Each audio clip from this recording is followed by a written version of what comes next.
and gentlemen, here we go. Round 2. We're back again. Thank you so much for having us back. We're back again with Culture Craft. And this time we're joined by Rashawn Morrison, but returning are the CEO, the founder, the president, the entrepreneur, the starter of Culture Craft, Mr. Tony Campbell Jr. And we have operations manager, also founding operations manager, been here from the joint to help kick the whole thing off, Mr. John Collins. Thanks for having us. Of course, brothers. This is a hometown thing right here. You know what I'm saying? We got to make sure that this thing pops. We're in a beautiful facility. Thank you guys so much for having us.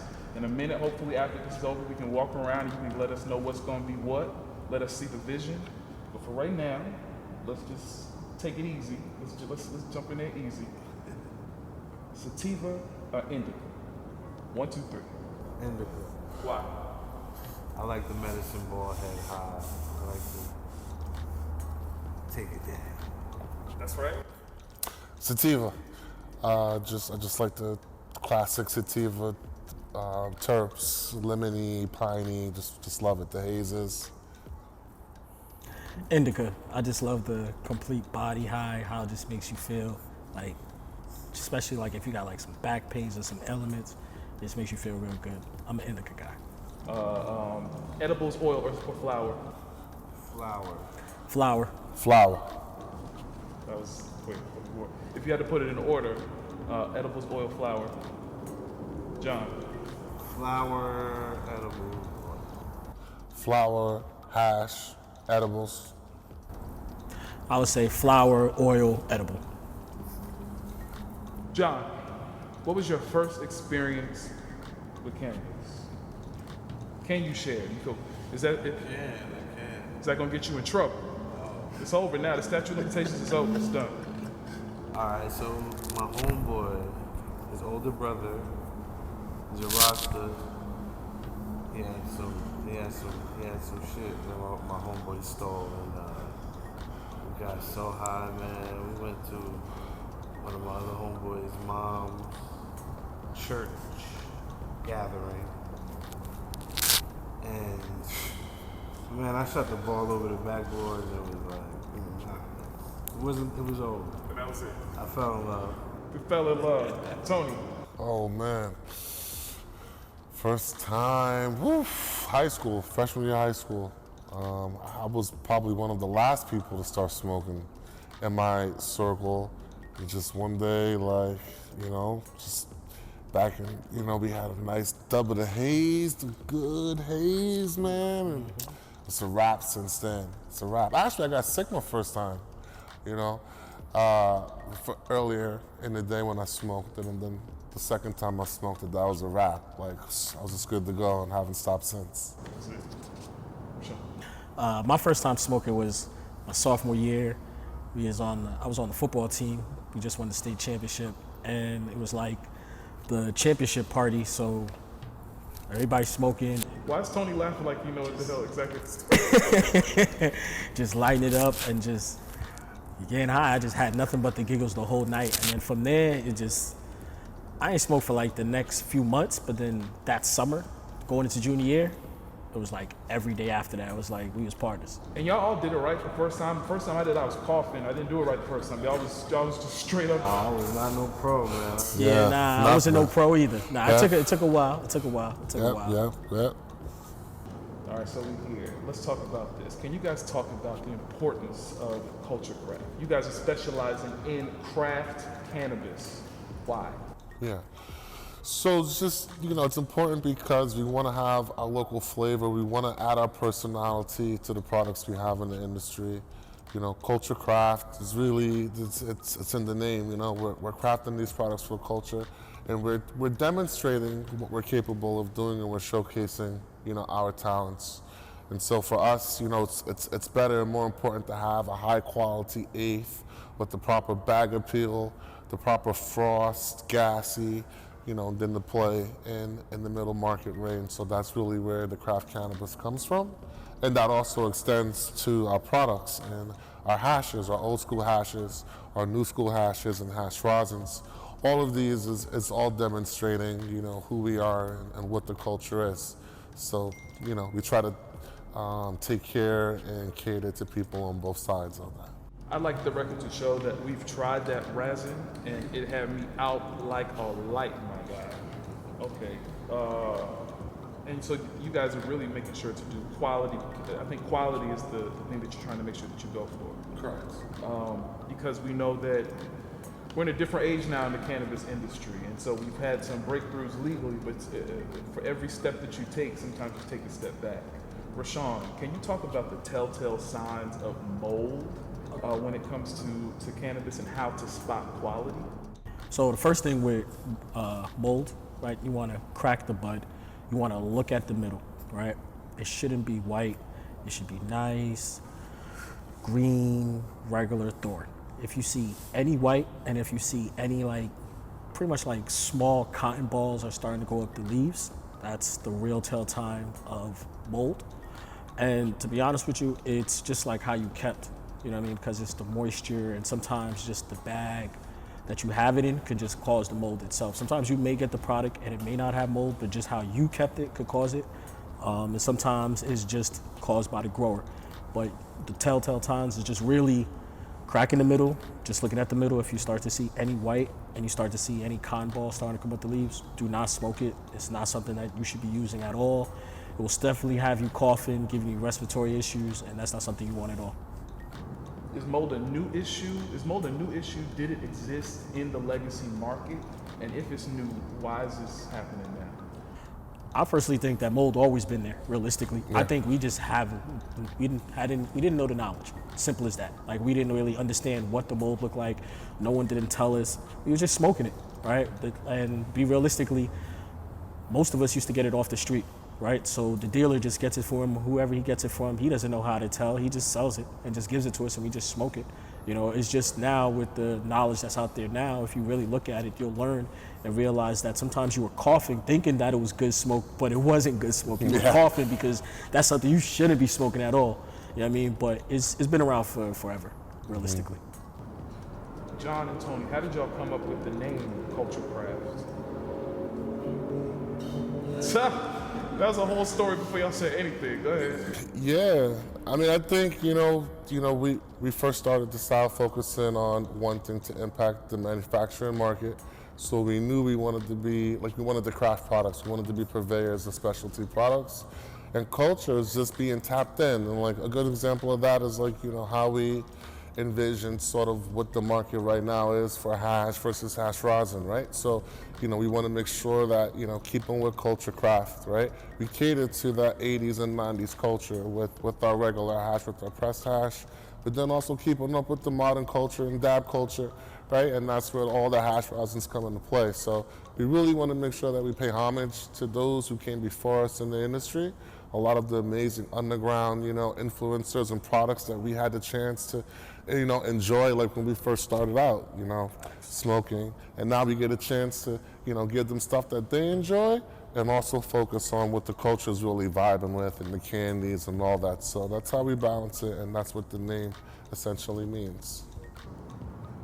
John, I'm going to start with you. What is the importance of having good people? And not just good people, but picking the right people to be on your team and to help build the business.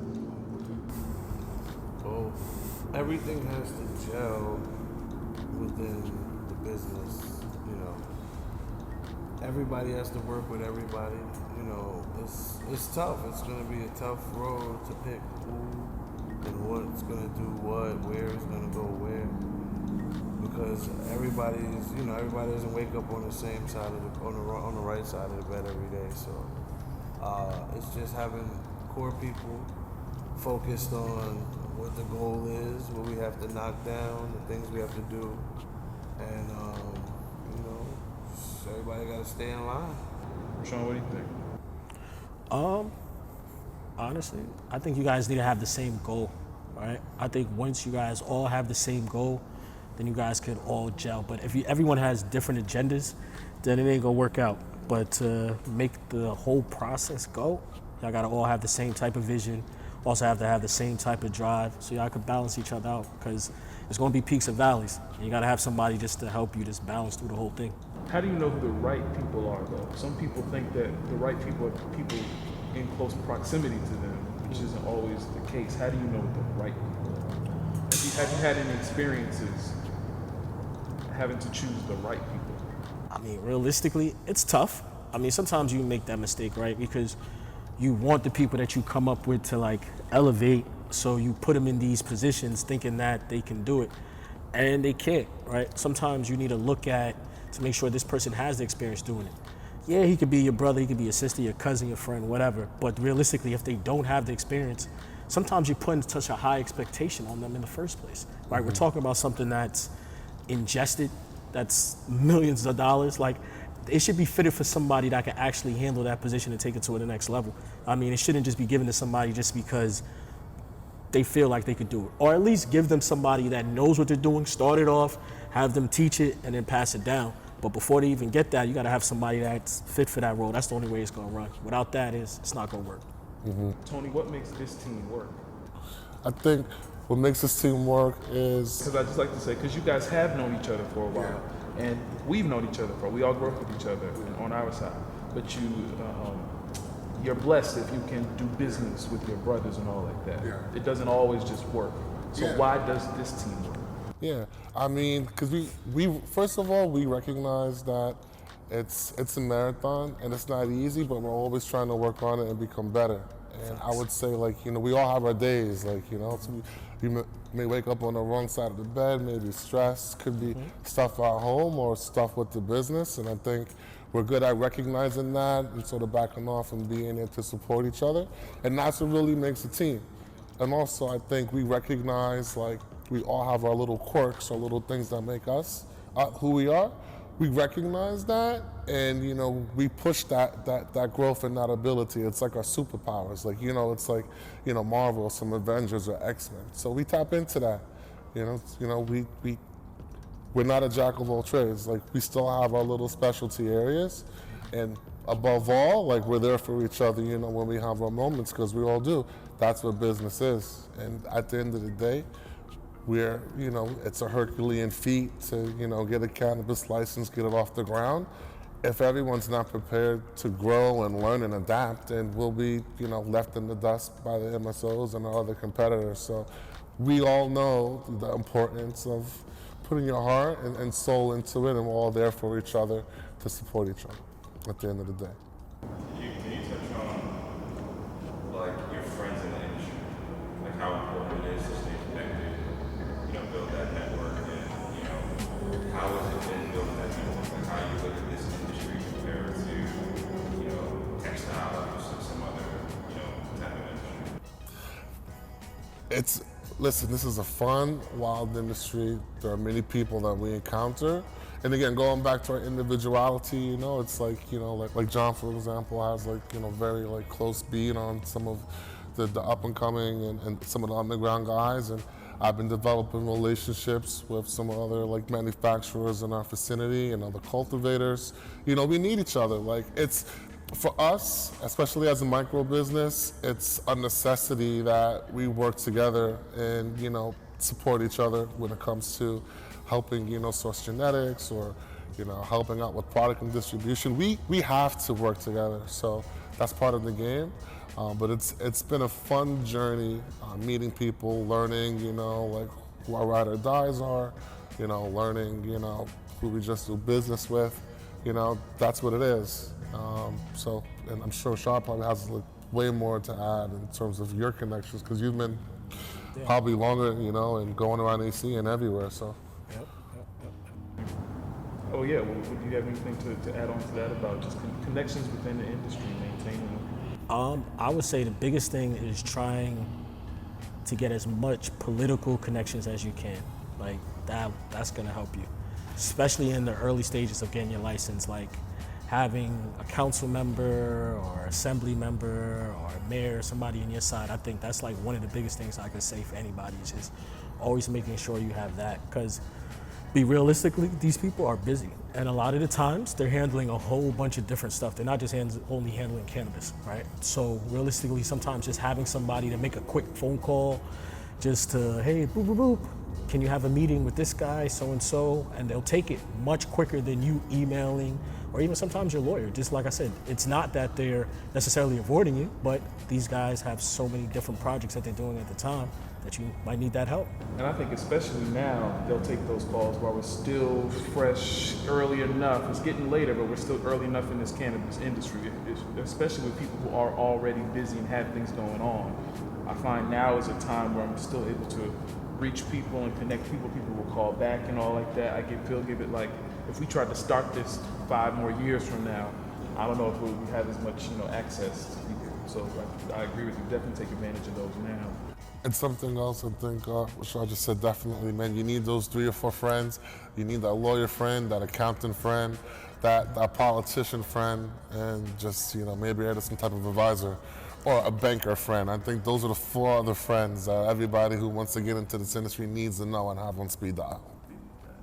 Like I said, you're blessed when you can work with your brother. So we all bring different, you named at least 4 qualities that between the 6 of us that we bring to the group, which is why it works.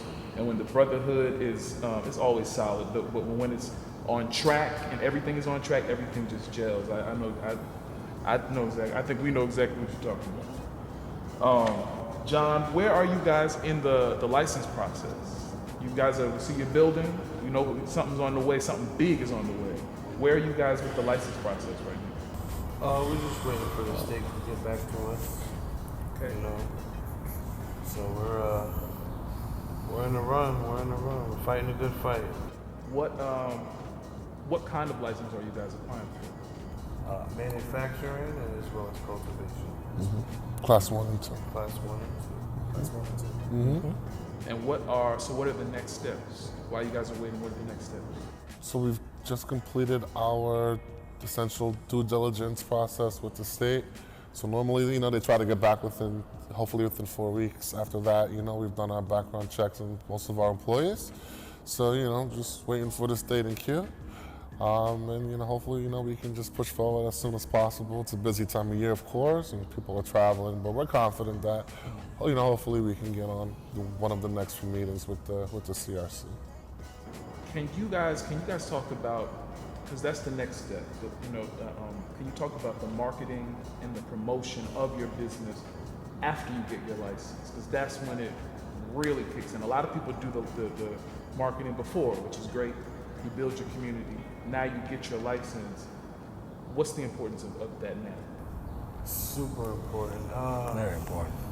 It's not what you know, it's who you know. Yeah. Mm-hmm. It's you got to get a strong foundation. Start really, shaking hands and kissing babies. It's a tough market out there. I've been doing a little research. It's gonna be a ride, like I said, but we're equipped. We're ready for it. We're ready to bring New Jersey the best flower they've seen in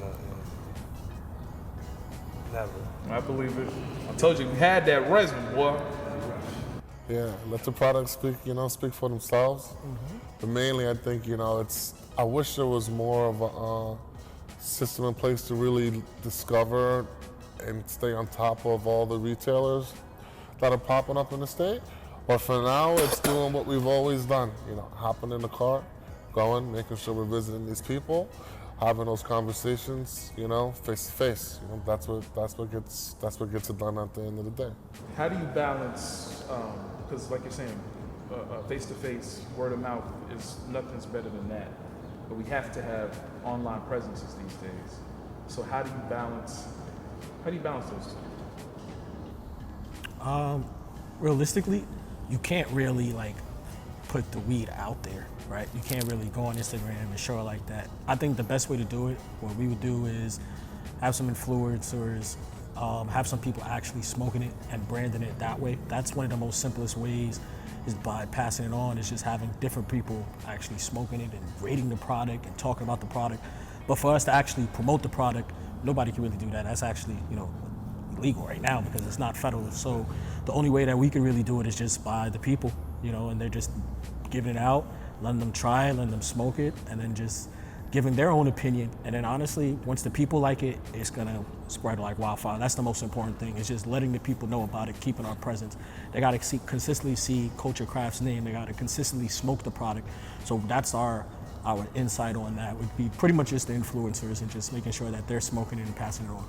Yeah. We would consistently would love to help smoke the product. Absolutely. Y'all know.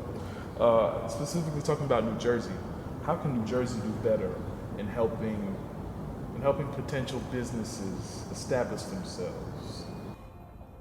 Good question. That's a very good question. I would say number one is money. More grant programs. I would say, and more grant programs for both social impact and also just like general like minority-owned businesses.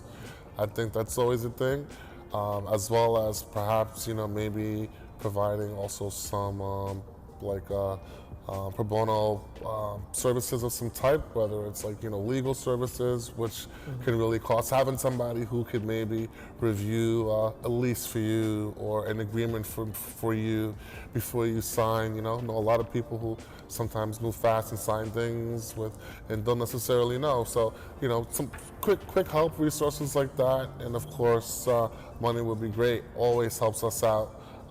And lastly, I would say more networking events for license holders and for those who submitted licenses, just so we have like a place or maybe like a yearly, some type of consortium where we could all go and sort of walk around and meet people and really understand. I feel like a lot of the industry events are very somewhat closed doors. You got to get an invite or get a special link. Maybe opening that up a little bit to have something for everyone to come and represent and learn from each other. I think what I would say I would really wish, right, that the state would do is had government properties and give them out and give fair pricing on leasing. To me, that's the biggest thing out of this whole thing. Money is super big, but you gotta find the place, right? And then you gotta find the place for a good price. Everybody's eye gouging. The prices are crazy when you go out there and look. Unless you're actually buying the property or found somebody with a good deal or found a landlord that may wanna do a joint venture, it is super tough. To me, that would be so amazing. That if you just gave it at a normal price that we could actually come in, some of these costs wouldn't be so high. For somebody say in the retail end or in the wholesale end or one of these other licenses, having something like that would be tremendous. For the cultivator, yeah, that's not the end all be all. That's just part of it, right? There's so many other costs that comes into the beginning of it. But for a small micro business dispensary, just having a lower price, bro, you wouldn't need $1 million to come in. A mom and pop family would be able to do that. But because of these skyrocketing prices, $8,000 for a 1,000 square foot place, that's insane. No one's gonna be able to survive on that, just some small guy without actually having some big guy come in. You have to be fair. If the government did that, to me, that would be amazing. That's my opinion. How much of that do you think is New Jersey taxes being ridiculous, and how much of it do you think is intentional from the government to keep cannabis businesses from maintaining, brick and mortar locations? I don't think it was intentional. I just think that how it was written at the time, and we're learning, and policy evolves. A lot of the areas where you can have a cannabis business, you're talking about 1 or 2 blocks or a certain strip, and often I feel maybe a good solution would be if there was more spot zoning, where they would have the ability to look at a particular location and give it a special designation for a cannabis business. But right now, when you just say it's one lot and block or one strip, once the word gets out that that's the only strip, there's only so many towns and cities in the state, you can do the math, right? It's just limited.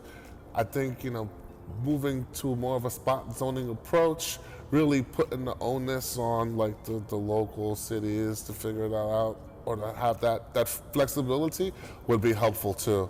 So yeah, it's just, space is limited, so we're gonna have just the invisible hand of economics. It's just going to play its role like it's supposed to. So, for better or for worse. What plans do you guys have to meet the state's timelines to become operational? Where are you guys in that process? We're in process. We're waiting from the state now. So now we're waiting for the state to come back to us. Yeah. And eventually, they'll do a site walkthrough, site tour. All local, permits and construction, all that stuff is finished permitting. We're just waiting for the state. What made you guys want to pursue the manufacturing vertical? First, what made you guys want to pursue the manufacturing vertical? Well, Tony is top chef in the cannabis cook-up world, so that was number one, man. Tony's been putting his blood, sweat, and tears, his heart into this for a long time. You know what I'm saying? I've known this guy for a long time, and before we even, thought about this cannabis, becoming legal. Before we even thought about that, man, this guy's been working in California. He's got a little cookbook too. Recipe, man. What's it called? Well, that's proprietary, so I can't release that information yet. It's an underground culinary cookbook. But yeah, I'd say, me personally, like my father, he's a retired professional athlete. So for him, he started taking himself seriously. So about over a decade ago, I really started working on tinctures really for him, which was sort of like my little foray into edibles. Before I was just a big smoker, and that led to one thing or another. And then, we started making olive oils and, infusing sesame seed oils and hosting dinners in New York and stuff like that. That all sort of came out of trying to provide, alternative products besides just combustion and smoke. And I think that's important for the industry and also for people. Everyone can smoke and everyone can't necessarily consume a lot of the traditional edibles in the market, which are high calorie, high in sugar, So I was always big on, hey, let me try to create some alternative products that people can consume and that they love. And that's really at the heart of, what Culture Craft is. And we use our, we look forward to being vertically integrated in the sense that we could use quality flower only increases the quality of those said products. So, yeah. What does the manufacturing vertical consist of? First question, then I have another question. So, as a manufacturer, we can process flower into a variety of ways. We can process that into things that can be combusted, such as a pre-roll, or we could fill cartridges, such as like a vape pen with THC or other cannabinoids. We also make things like hash and hash resins. So we're, playing around with extracting all the good essence, right? Think about this, some people like orange juice and some people just like to eat a whole orange. So essentially that's what we're doing with the cannabis plant. So you can imagine there's such a large number of potential juices. Every plant has its own distinct flavor. So we're on a quest to explore that beautiful world of cannabinoids, terpenes, and trichome heads. Learning everything about, how do we boost trichome production so we can knock it off the plant and make the best hash that'll knock you off your ass. You mentioned tinctures for your father before. Can you tell us who is your father and why did you start doing tinctures for him? Yeah, so father is Tony Campbell. He played some basketball. He's been a big part of why we're here today. And he's our community manager. So, he helps us. From his experience, using basketball to sort of, break down barriers, he helps us also break down barriers in the community. So he's a first stop for, any questions or concerns about our operations. And yeah, for me, it was just making sure that, him paying attention to his health and wanting to see him, after spending all those years, pounding the pavement, give him something that's going to be more healthy and grow with him, and that he can take efficiently, not smell, when he's going to his, important meetings and whatnot. So, that was sort of a no-brainer to focus on a few of those products for him. For his health. And my grandmother too, but she doesn't like to admit it, but yeah, she loves the tincture as well, so. It helps with the pain. Everything. Inflammation. Can you talk about what do you guys think the future of cannabis? Peace Taco. Oh, Dad, we got to introduce Taco again. We didn't give Taco's. Oh boy, he's like, I'm a chill. He's a boy. Yeah, we didn't give Taco a proper introduction in the beginning. We got to do that again before we wrap.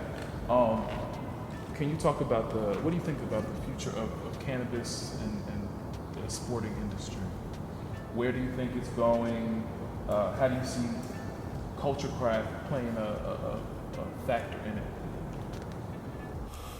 I mean, realistically, in the sporting industry, it's big. Like, the last couple of years, it's like everything. In like basketball, they just allowed the players to actually invest.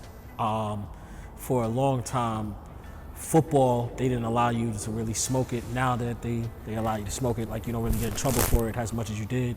Before, it was like if they found the drug test, you'd be automatic 4 games. It's nothing like that anymore.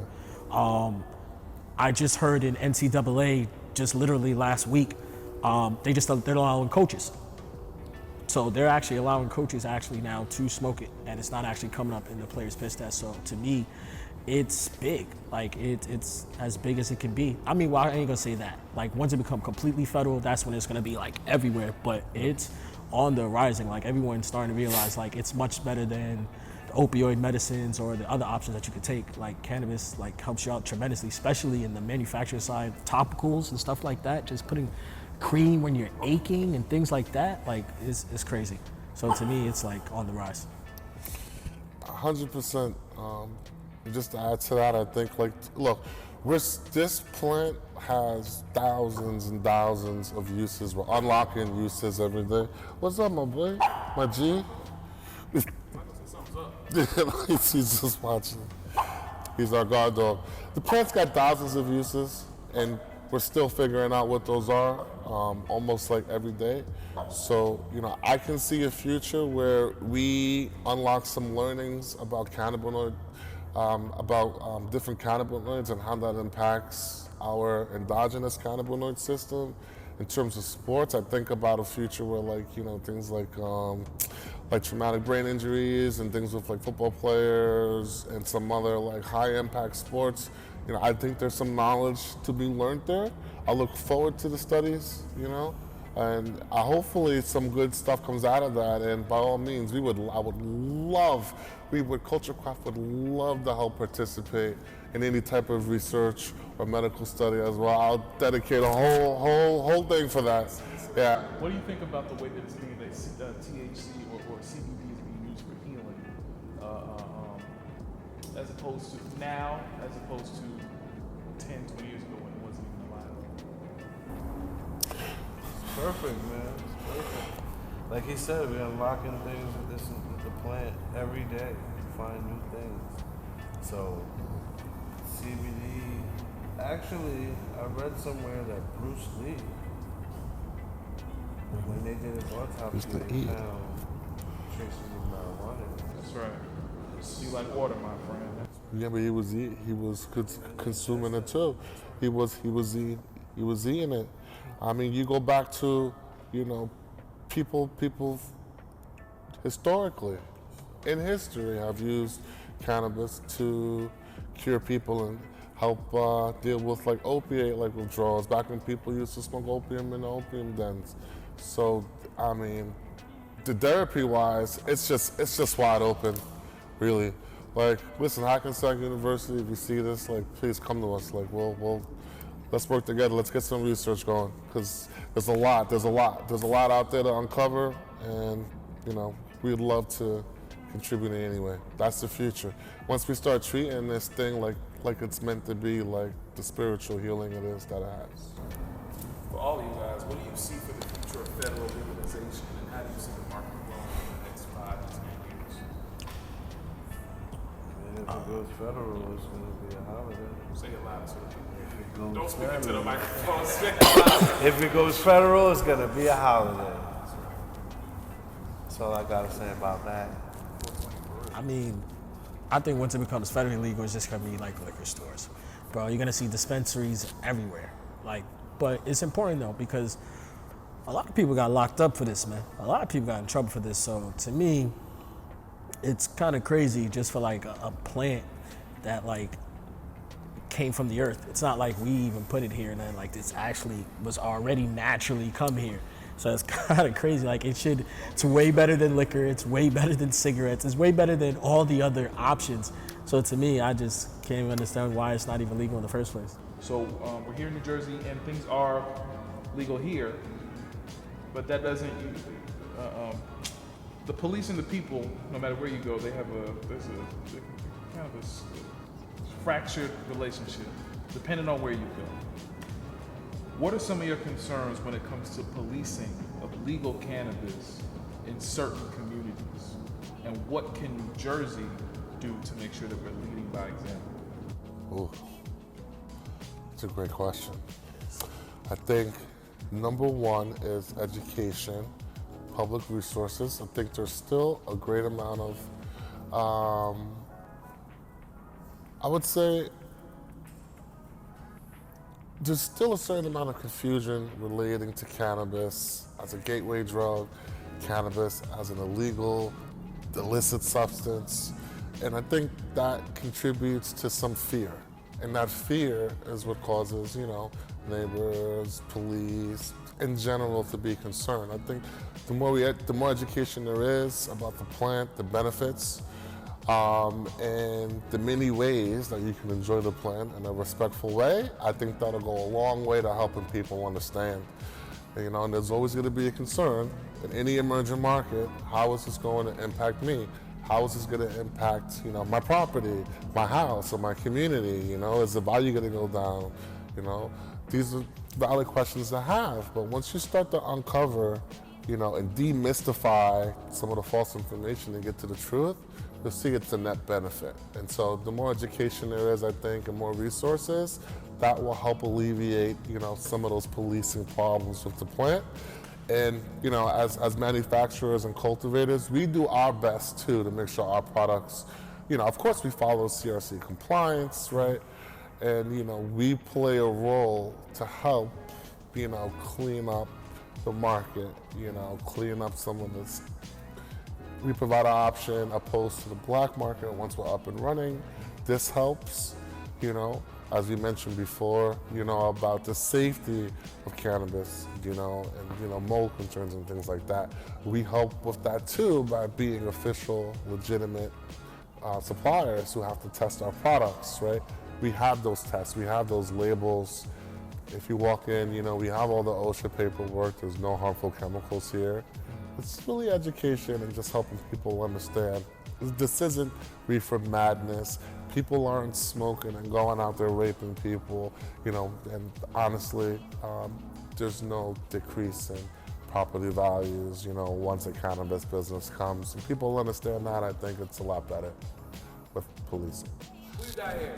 Sure, let me tell you. So I got my sister, Alima Campbell, right? She's our head HR manager, keeps me straight, keeps me level, keeps me where I need to be when I start bugging out. And over here we got the terror, the savage, the bully of 48 Bushes Lane. This is Taco Grim. You can follow him on Instagram at Taco_Grim. Taco got us on the count? Taco got us on the count, right, man? No, he's brings joy to our lives and keeps us lively, alerts us to any visitors. Yes. All right, going down the line. Favorite stoner.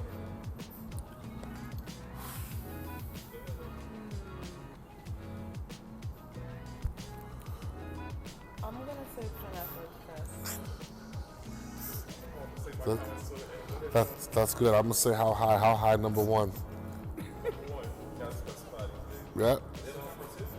It is number two. Let's not talk about that. Facts.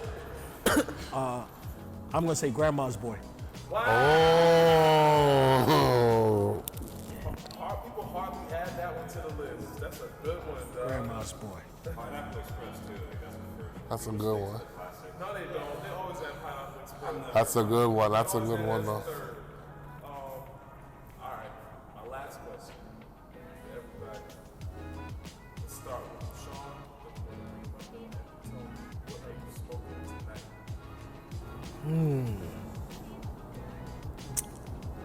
I think I'm gonna smoke some Jawbreakers mixed with some of Tone's amazing hash. That's what I think I'm smoking tonight. That's Saturday. Go ahead, Link, what you got? I'm smoking grape ape, and I'm gonna sprinkle some Tony's hash on it. Put his hash on it? Let's go with this hash, Tony. It's good, Listen, man. if you don't know about Tone's hash, trust me, you want to know. Well, Tony, you want to know. you want to know. What you smoking tonight? I'm going to do, I call it like the mother-daughter blunt. So I'm going to do lemon cherry gelato flower with some lemon cherry gelato hash. Actually, I can do mother-daughter grandma blunt and maybe do some lemon cherry gelato hash, lemon cherry gelato hash rosin, triple it up. Damn, chef. That's what we do. This has been awesome. Thank y'all, brothers. Thank you. Nah, Thank appreciate you. Thank you guys. Thank Appreciate it. Thanks for giving us a chance to, tell our story. Appreciate it. You are appreciate it.